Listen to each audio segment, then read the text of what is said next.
আমরা যারা 1990 থেকে 2000 সালের মধ্যে জন্ম নিয়েছি, আমরা বিশেষ কিছু ছিলাম না, তবে আমরা ভাগ্যবান ছিলাম। যখন আমরা ছোট ছিলাম, হাতগুলো জামার ভিতরে ঢুকিয়ে রেখে বলতাম, আমার হাত নেই।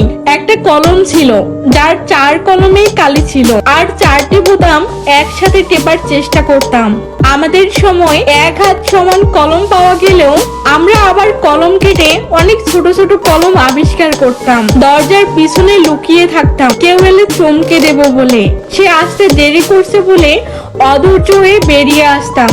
রাতে হাঁটার সময় ভাবতাম, আমি যেখানে যাচ্ছি চারটাও আমার সাথে যাচ্ছে। কারেন্টের সুইচ 2 দিকে আঙুল চেপে সুইচটা অন এর মাঝামাঝি অবস্থানে আনার চেষ্টা করতাম।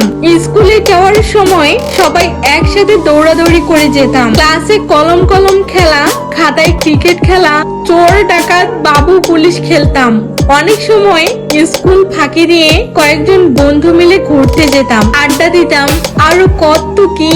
1 টাকার রঙিন বা নারিকেল আইসক্রিম, হাওয়াই মিঠাই খেতে না পারলে মনটাই খারাপ হয়ে যেত।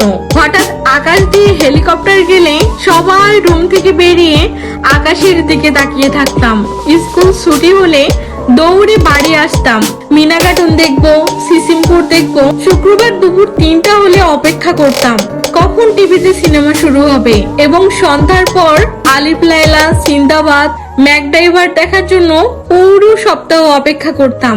কোনো ফলের বীজ খেয়ে ফেললে দুশ্চিন্তা করতাম, পেটের ভিতরে গাছ হবে নাকি। মাথায় মাথা ধাক্কা লাগলে শিং গজানোর ভয়ে আবার নিজের ইচ্ছায় ধাক্কা দিতাম।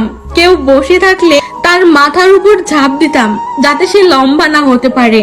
বিকেলে কিটকিট, কানামাছি, গোল্লা স্যুট, একই ঋতু না খেললে বিকালটাই যেন মাটি হয়ে যেত। ফাইনাল পরীক্ষা শেষ হলে তো সকালে পড়াই নাই, এত মজা লাগতো যা বলার বাইরে। মামার বাড়ি, দাদুর বাড়ি যাওয়ার এটাই সময় ছিল। ব্যাডমিন্টন, ক্যারাম বোর্ড, লুডো না খেললে কি হয়। ডিসেম্বর মাস ও শীতকাল আমাদের ছোটবেলা এমন রঙই ছিল। তবে ডিসেম্বরের 21 তারিখ যত এগিয়ে আসতো, মনের মধ্যে ততই ভয় বাড়তো।